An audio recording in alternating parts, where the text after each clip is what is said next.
बिस्मिल्लाहिर्रहमानिर्रहीम। अस्सलाम वालेकुम। Welcome to my channel Fatima voice centre. सारी शौखियाँ, सारी नज़ाकतें, सारा लाडलापन धरा का धरा रह जाता है जब लड़की भरे ससुराल में कदम रखती है।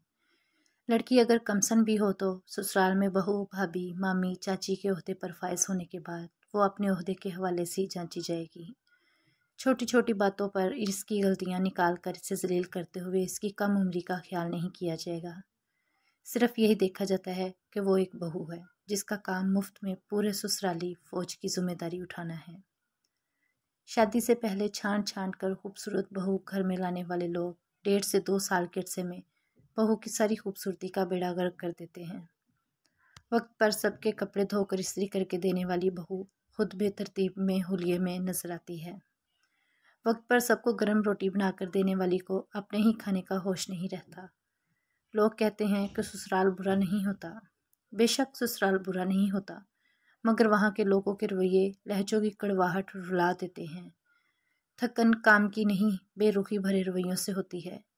इतनी खिदमत गुजारी के बावजूद भी ससुराल वालों की तरफ से हौसला अफजाई का लेवल 0 पर ही रहता है।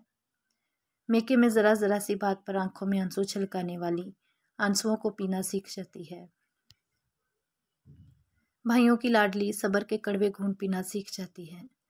जब किसी की बेटी को अपने घर की बहू बनाने का सोचे तो खुदारा अपना मुहासबा ज़रूर करना कि आप अपने बेटे के लिए कोई हमसफ़र तलाश कर रही हैं या फिर कोई मुफ्त की खिदमत गुजार।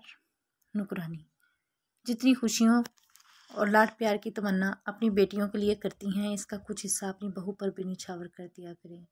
वो भी बहुत से एहसासात और तमन्नाएं लिए आपके घर में कदम रखती है।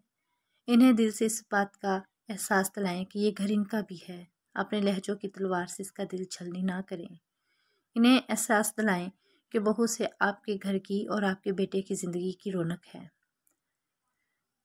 वो आपके घर की इज्जत है, नुकरानी नहीं। औरत को अपने शोहर को इतना खुश नहीं रखना पड़ता जितना ससुराल वालों को खुश रखने के लिए इस पर प्रेशर बनाया जाता है, जबकि शरीयत से शोहर का हक सबसे ज़्यादा है। वीडियो पसंद आए तो लाइक करें और चैनल को सब्सक्राइब करें।